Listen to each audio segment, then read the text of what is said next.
All right, welcome back to part 5 of this series on apologetics.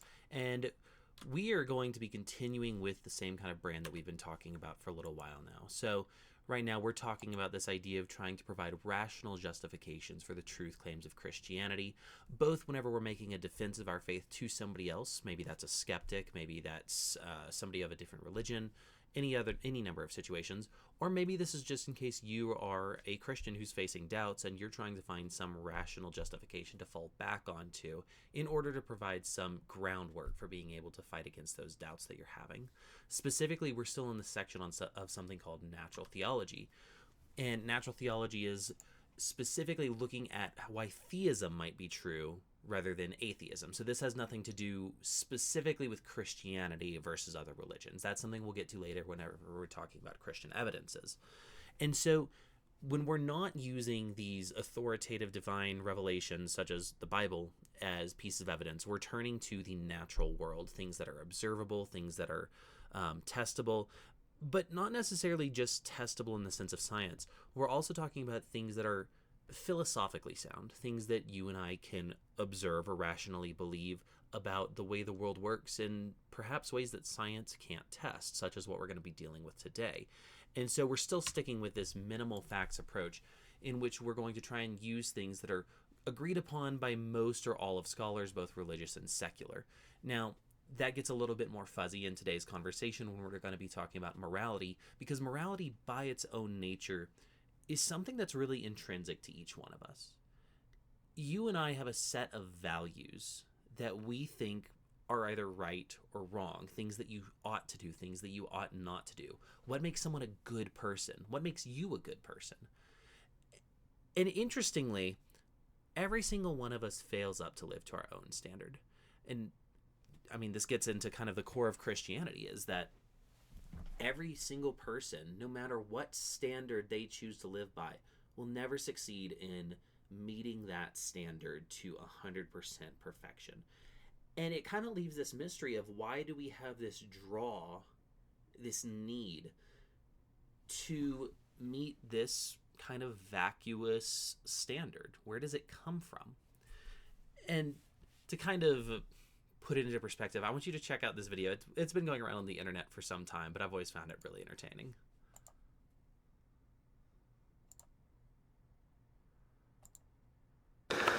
Uh-oh, Nicholas.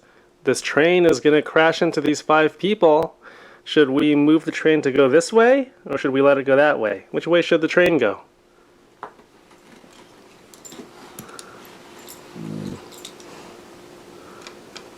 This way.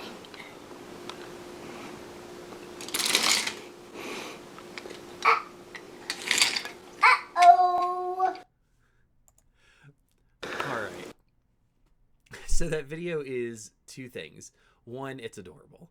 But two, I think we would all agree that if somebody did this in real life as a response to the trolley problem, if they were ever actually put in that situation, that would be wrong. That would be objectively morally wrong. But the question is why? Why is what Nicholas did there wrong?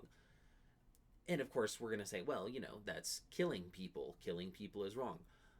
But why is killing people wrong? Why is theft wrong? Why is cheating or lying wrong?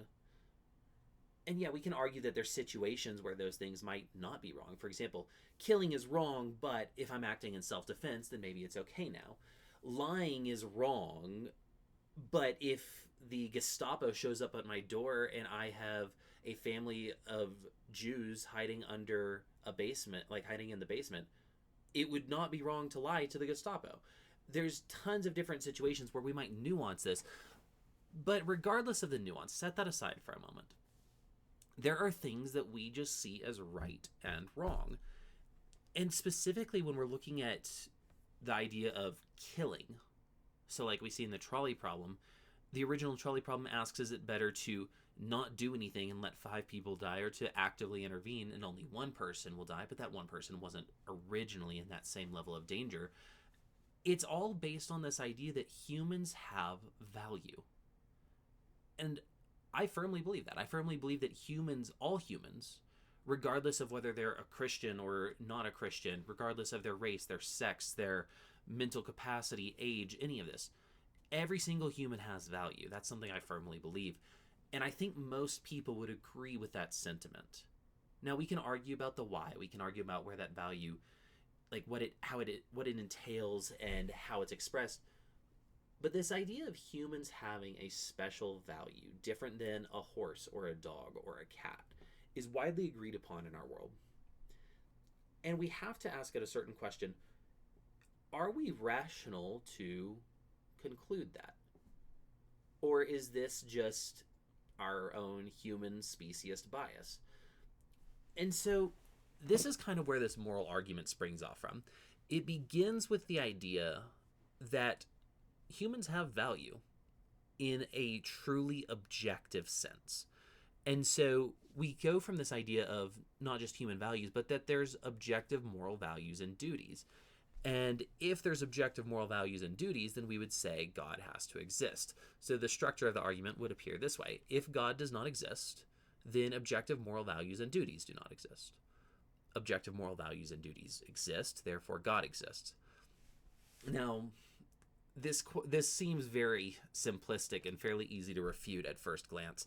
And there are some refutations to it, but I think there's also a very strong argument for the validity of this structure. And so we need to define a few terms first. One, we're talking about moral values and duties. So when we're talking about moral values, we're talking about whether something is good or bad.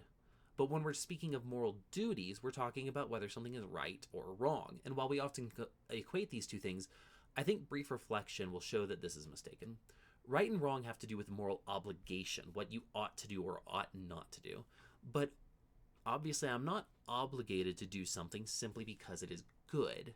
It's good to become a teacher, but that doesn't mean I'm obligated to become a teacher. It's also good to become a doctor or a firefighter or an engineer, but I can't do all of it.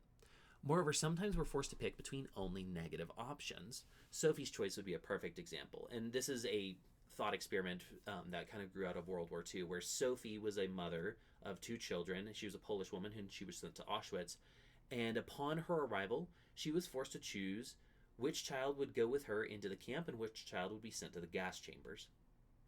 And she was told at gunpoint that if she didn't make a choice, personally make a choice, then both children would be shot. So both choices are bad. Both choices are morally bad. But that doesn't make it wrong for her to choose one. So right and wrong, good and bad, they're related, but they're not quite the same idea.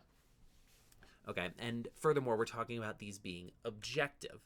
And so when we say that these things are objective rather than subjective, we mean that certain things are good or bad, right or wrong, regardless of what people think or perceive. So slavery was wrong regardless of what Confederate plantation owners earnestly believed. Child sacrifice is wrong regardless of what Moloch worshippers believed. If Germany had won World War II and brainwashed or killed everyone who said otherwise, the Holocaust would have still been morally wrong. And so that's what we're talking about when we're saying that things are objectively wrong.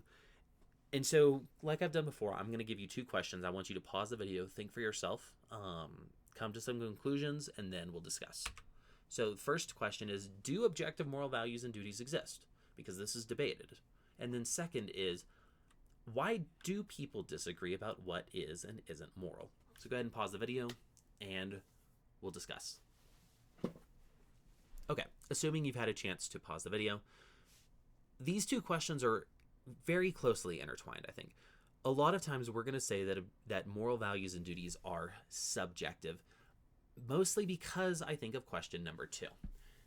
So the argument for subjective moral values and duties would be that different people essentially have different life experiences, they are in different situations, so it's morally wrong to kill somebody. But if you're in a situation where you're in self-defense, now it might not be morally wrong to kill your assailant. And so in that way, is murder subjective or objective? In the same way, you and I might have extremely different life circumstances. Let's say that you were brought up, or here, no, let's turn it around. Let's say that I was brought up in a cult, and this is like an absolutely insane cult. Right is wrong, left is right, whatever. And I've been told that the way you show love to somebody is by hitting them. And I've been brainwashed to think that I could be entirely rational as this brainwashed cult child in thinking that hitting someone is now right. And if morality is subjective, then to me, it would be right. It would truly be right. It would be just as much true. It would be just as true to say that it was right for me to hit somebody as it would be to say that it's wrong for you to do it. Yet at the same time, there's something there. And I think we recognize it, that even if I'm wrong about those moral values and duties, that doesn't mean that there are none to begin with.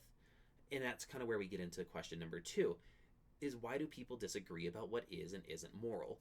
Why are there conservative Christians who say that homosexuality is wrong, and then extremely liberal atheists who say homosexuality is right? Why do we have that divide? Why do we have a divide across time where certain people in America's history said that slavery was right, yet now we look back on that as an abomination? Why were there societies that committed child sacrifice? There's all these questions about why can I say something is right, but somebody else says that's wrong, and vice versa. If things are really objective, then that shouldn't be the case, right? And the way I think of it is this, is a number of years ago, I was out hiking in the mountains in Colorado, and we were trying to go for a sunrise summit. We looked out across the valley of the Rocky Mountains in Colorado, and we could see what looked like headlights way off in the distance, like I'm talking 30 plus miles away, right? And we were all sitting around. We were staring at them as we were taking a break, and we started this discussion of what kind of car those headlights belonged to. I thought they belonged to a truck, but one of my friends thought that they belonged to like a little sedan. They thought that they were way too small and close together. I mean, really, we couldn't tell. But the interesting thing is, we all disagreed about what the headlights were and what they belonged to. But that didn't change the fact that there were headlights there. And it didn't change the fact that there was objective truth to what those headlights belonged to. And I think in the same way, we see morals differently, and we see the way you should act on those morals differently. But we're all trying to chase that same ideal. There's some moral ideal that we are all seeking. For example, if a conservative Christian says that homosexuality is wrong, and a far left liberal person is saying that homosexuality is absolutely valid, they're both trying to chase the optimal human experience. One side is saying, well, the optimal human experience is to follow the commands of God. And so therefore they're chasing that optimal human experience through the route that they've learned they need to chase it through. But on the other side, you'll have your atheist maybe that's saying that it's very correct, and they're trying to chase that optimal human experience. And they're trying to say, no, this is right because people deserve to love who they deserve to love. And even though they both strongly disagree with each other on how this should be expressed, you're still looking for the same thing. You're still looking for humans have value, and they should be able to express that and experience that in life. I think that's objective, even if we disagree on how you get there. And so I think, this is kind of an aside, but there's so much division in our world.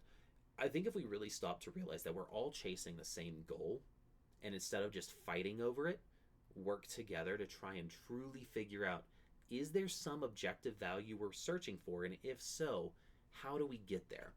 And really break that down and have a conversation about it, I think our world would be a lot more unified than it is today. But that's an aside, has very little to do with this argument itself. So, on the fact that you and I can disagree about what these moral values and duties are, but that doesn't change the fact that we're still observing something that's really there, something that actually exists within reality, I would say that we are rationally justified in saying that objective moral values and duties exist. Now we get kind of to this first question. If God does not exist, then objective moral values and duties don't exist. So what reason do we have to think that's true? Well, let's consider the premise from the opposite point of view. On naturalism, why would we think that humans have any objective moral value? After all, if there's no God, then we're all simply accidental byproducts of nature, which have evolved relatively recently on an infinitesimal speck of dust called the planet Earth, lost somewhere in a hostile and mindless universe, and which are doomed to perish individually and collectively in a relatively short time. And I mean, the view is depressing, but if theism is false, then we seem to have no good reason to think that humans have any objective moral value. I mean, look at it this way. On a naturalistic view, moral values are just byproducts of sociobiological evolution, and as a result of sociobiological pressures, there has evolved among Homo sapiens a sort of herd morality which functions well in the perpetuation of our species in the struggle for survival.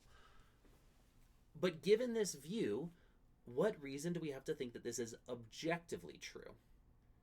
I mean, if you wound back time all the way through history and started evolution all over again, and you ended up with another intelligent species, or even humans, but things just went slightly differently, it's entirely conceivable that the herd morality could have developed differently.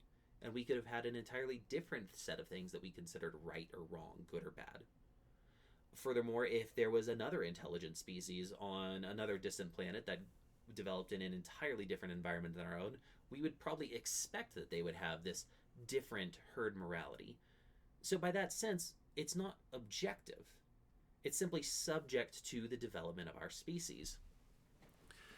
And to think that human beings are special on Earth, like compared to a dog or a cat, to me seems to be guilty of speciesism, so an unjustified bias towards one's own species. So if theism is false, then it seems any basis for regarding the evolved herd morality as objectively true seems to have been removed. And furthermore, if God doesn't exist, then what's the basis for objective moral duties, the things we ought to do or ought not to do, not just the things we say are good or bad?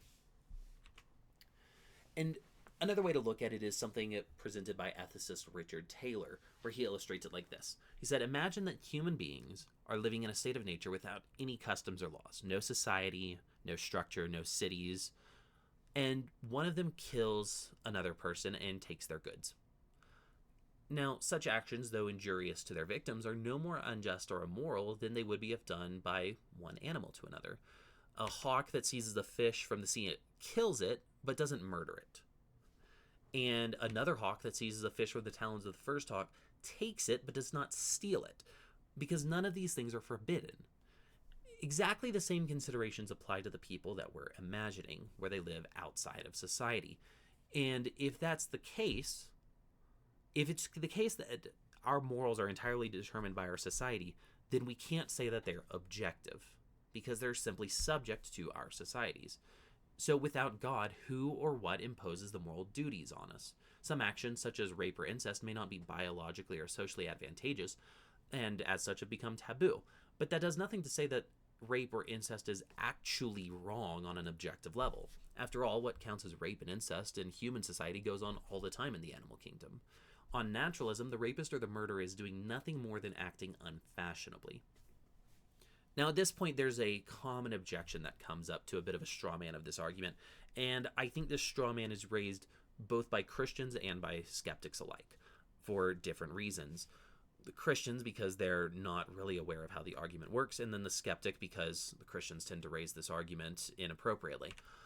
Premise 1 does not state that you have to believe in God for objective morality to be true, nor does it state that only the theist can act morally.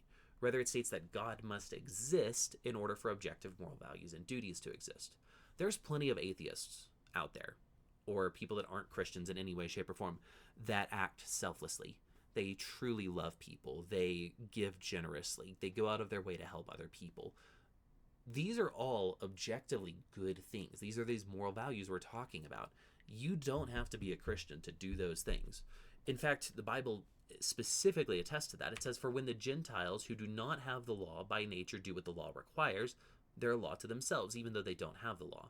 They show that the work of the law is written on their hearts, while their conscience also bears witness, and their conflicting thoughts accuse or even excuse them on that day when, according to my gospel, God judges the secrets of men by Christ Jesus.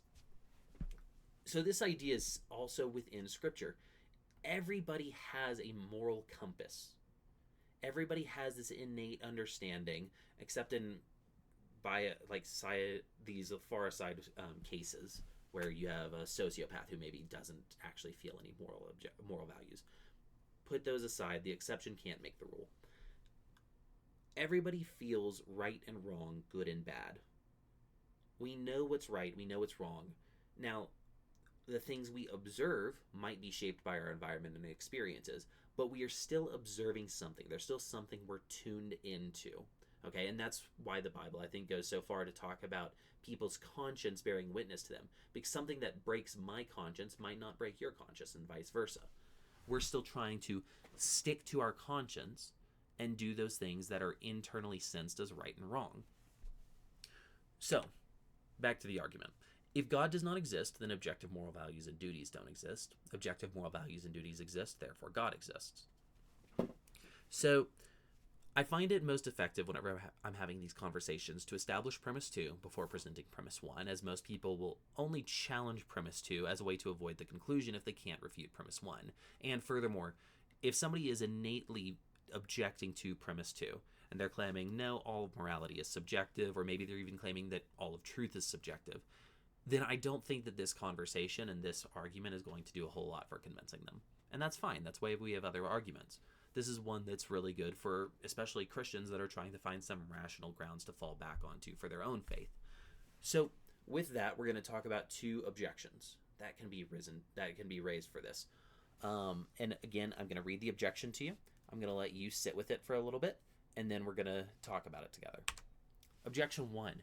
You don't need God to have objective moral values and duties. Whatever contributes to human flourishing is good, and whatever detracts from human flourishing is bad. It's really quite simple. So if you're having this conversation with a skeptic, and they have, in this case, already agreed that objective moral values and duties exist, then they might raise this objection. How would you respond to it? Pause the video, think about it, and then come back. Okay. So to me, the key objection here, or the key refutation of this objection, is that the statement is whatever contributes to human flourishing is good and whatever detracts from human flourishing is bad. Now, whenever we were having this class at my church, there was a long conversation about what flourishing actually meant. I'm going to set that conversation aside for now because there is still this underlying idea of flourishing that we all understand. We may have different disagreements on exactly what that looks like, but flourishing feels a little self-explanatory in this sense. But still, I have to ask, why would that be objectively good? Because to the dog or the cat, that doesn't feel good or bad. Now, of course, we might argue that they can't even observe moral values and duties, so they don't have any say in what makes it objective or not. But why would human flourishing be special? Let's say that we are exploring the far reaches of the galaxy, and we encounter another intelligent species. And we go to war with that species because, well, that's what humans do. In that case, why would our flourishing be objectively right whenever it's coming at the cost of their flourishing? Do the entire universe's moral values and duties center on humanity? Again, this gets back to this idea of speciesism.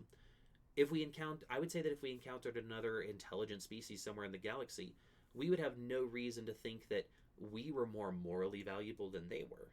In fact, there seems to be this idea of moral value being placed on sentience itself rather than just humanity. Now, of course, on Earth, we would argue that, well, most people would agree that humans are the only sentient species, so that's why we say that humans have objective moral value.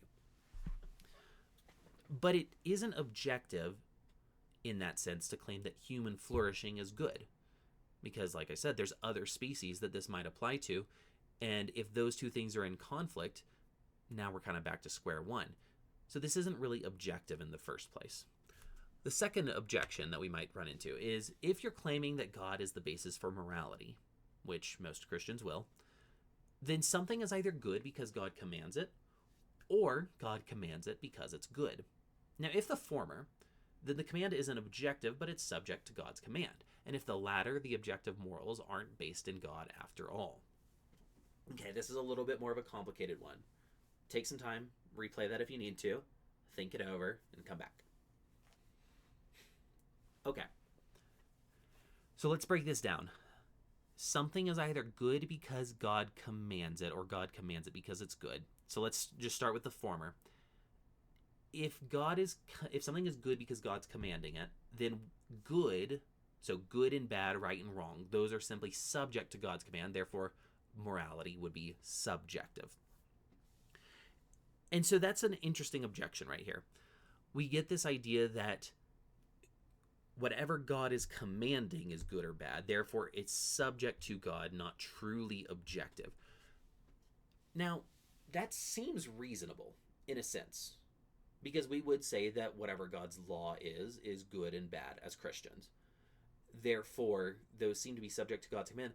But it kind of raises a simplistic question, and sometimes this will get asked explicitly, is what if God commanded that we hate one another, or that we kill each other, or to rape people?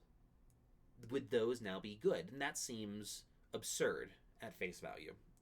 And I would say that is absurd. And here's the reason. Actually, pause on the reason until we've dealt with the second one.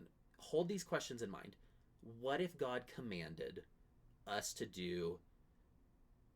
What if God commanded murder and genocide and hate? Would those be good?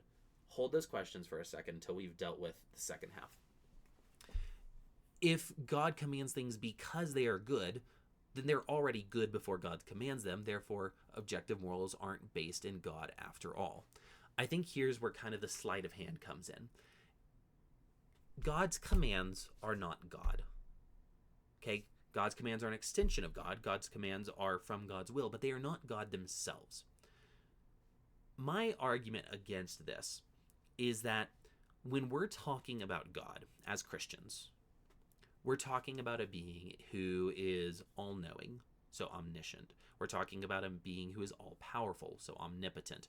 We're talking about a being who is supremely and ultimately good, so morally perfect.